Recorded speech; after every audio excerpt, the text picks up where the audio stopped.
Бүгін мен негізінен шамамен 7,5 мың жыл бұрынғы көріністі бейнеленген ежелгі картаны көрсетемін.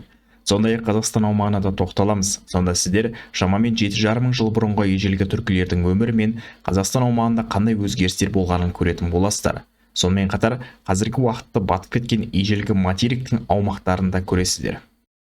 Егер сіздер осы картаны асықпай қарап, мұқият жақындатып, өз облыс, қала, ауылдарыңыздың шамамен 7,5 мың жыл бұрын қандай көріністе болғанын көргілеріңіз келсе, менің телеграм каналыма өтіп көре аласыздар. Мен осы картаның сілтемесін телеграм каналыма салдым. Посттың салынған күні 12.06.2025. Бұл картаны жасаған миландық аристократ, картограф және географ Урбан Монте. Ол бұл картаны жасау үшін 18 жылын арнап, 1587 жылы аяқтаған. Дегенмен, Урбан Монте ешқашан Италия асып сапарламаған. Сондай-ақ Монте ашық түрде бұл картаны жеке саяхаттар мен бақылаулардың нәтижесі емес, басқа авторлардың географиялық еңбектері мен карталарын зерттей отырып жасағанын мойындаған. Яғни бұл карта ежелгі адамдар жасаған картаның көшірмесі. Қазіргі зерттеушілер карта өте ежелгі кезеңді бейнелегенін анықтады. Монте орта ғасырлық патшалардың және жалауында крест бейнеленген кемелердің суретін енгізген. Енді рет-ретімен тоқталатын болсақ, бір қарағанда бұл карта қазіргі әлем картасына ұқсаса да, көптеген айырмашылықтар бар, және сол айырмашылықтар ежелгі кезеңдерді анық көрсетіп тұр. Солтүстік Африка мен Араб түбегі. Қазіргі уақытта Солтүстік Африка мен Араб түбегі негізінен шөл мен құм басқан аумақ.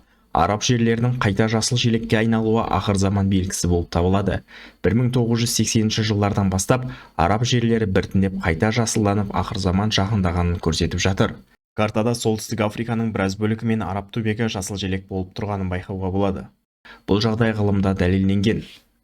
Зерттеулер нәтижесі Солтүстік Африка, яғни Сахара, 16.600-дан 7.000 жыл бұрынғы аралықта, ал Араб түбегі 13.000-нан 7.500 жыл бұрынғы аралықта жасыл желек болғанын анықтады. Оған бірқатар анық дәлелдер бар. Мысалы, Алжирдегі Тассилин Аджер үстіртінде 10.000-8.000 жыл бұрынғы тасқа салынған суреттер табылды.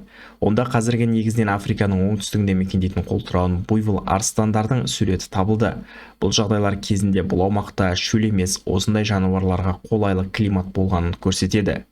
Геологтардың да зерттеулері осы жайтты растай түсті. Солтүстік Африкадан көптеген ежелгі көлшіктер мен өзендердің іздері табылды.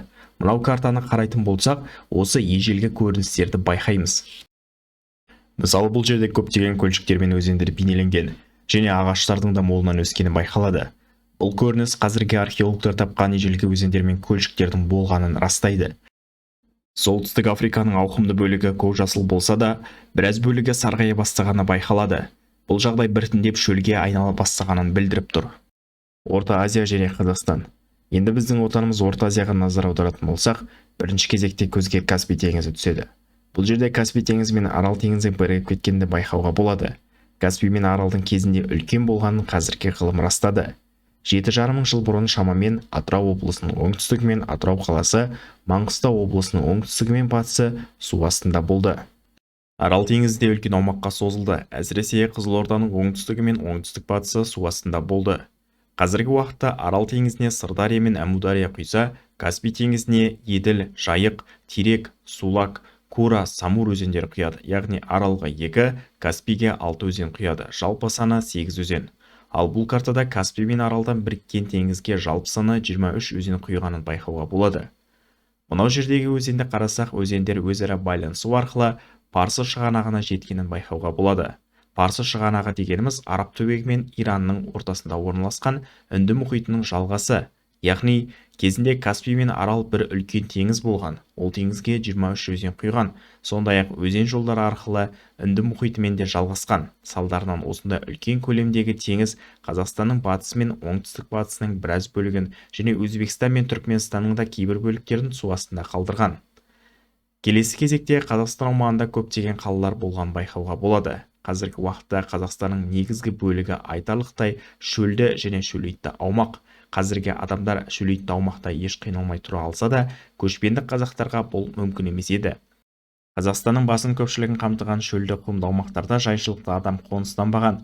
Себебі кезінде бай қазақтардың өзінде 100 мың жылқы қойлары болды. Олардың бәріне су тауып беру оңай шаруа емес етін. Сондықтан көшпенді қазақтар 20 ғасырдың басына дейін өзен көлді жағалап жүруге мәжбүр болды.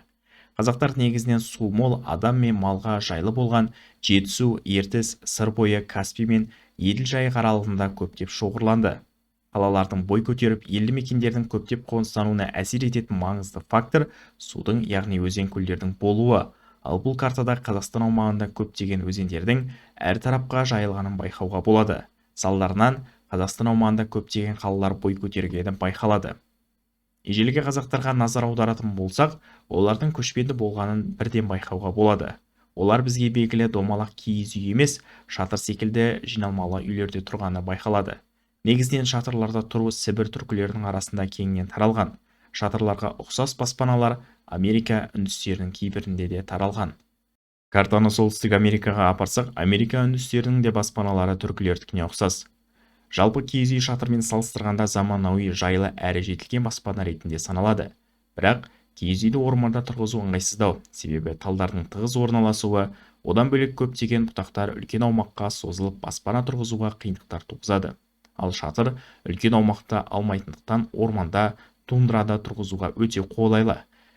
Біз картадағы түркілерге қарайтын болсақ, олардың мекен еткен аумақтарында көптеген талдарды, яғни орманды байқаймыз. Сол үшін де олар киіз үй емес, шатырларда тұрған.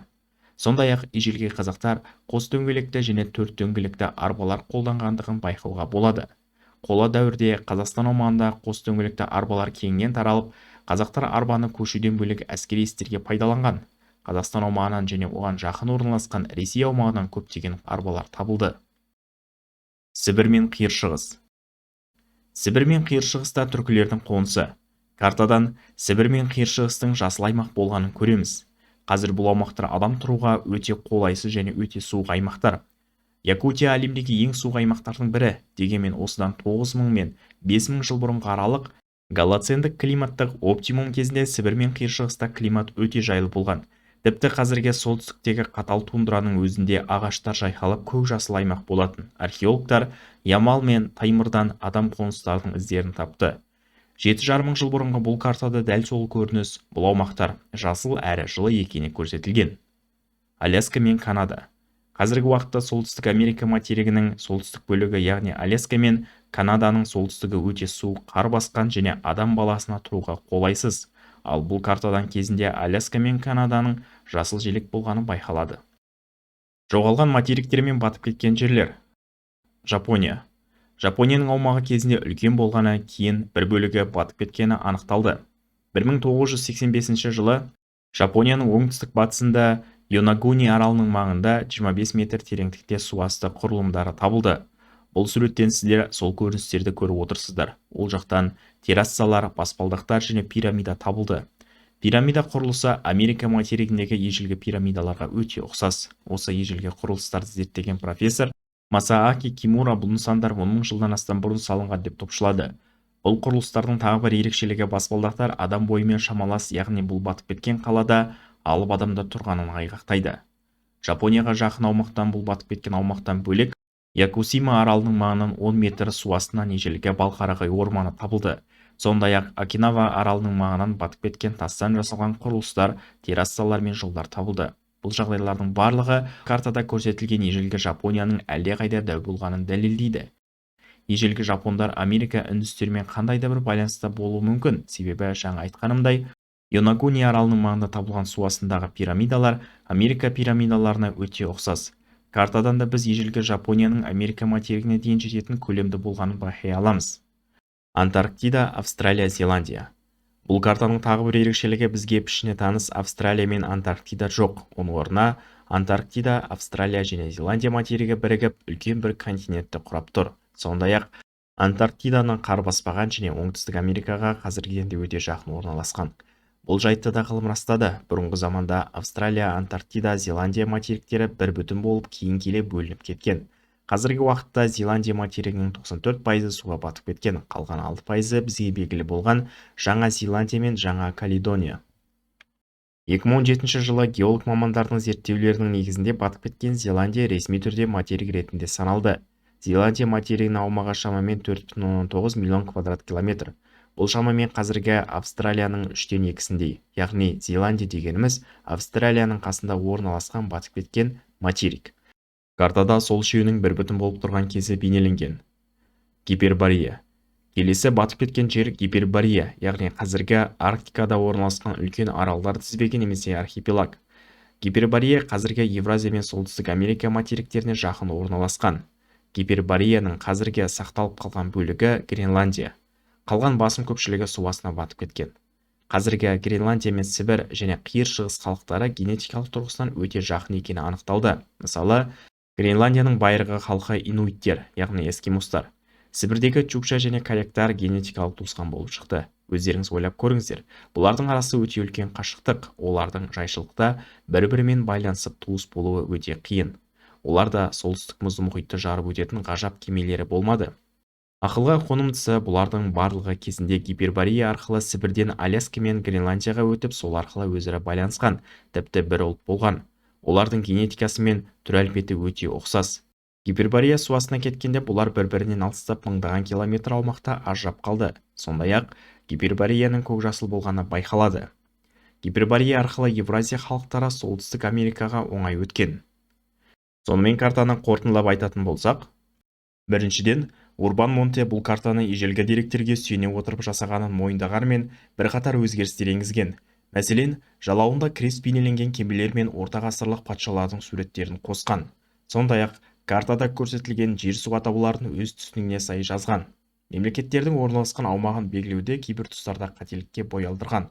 Мысалы, Шағатай ұлысын қазіргі батыс Қазақстан аумағына орналастырғанымен, шын мәнісінде бұл ұлыс Жетісу мен Мәуереннахрда орналасқан. Екіншіден, бұрынғы замандарда жер беті адамдар үшін әлде қайда қолайлы болған.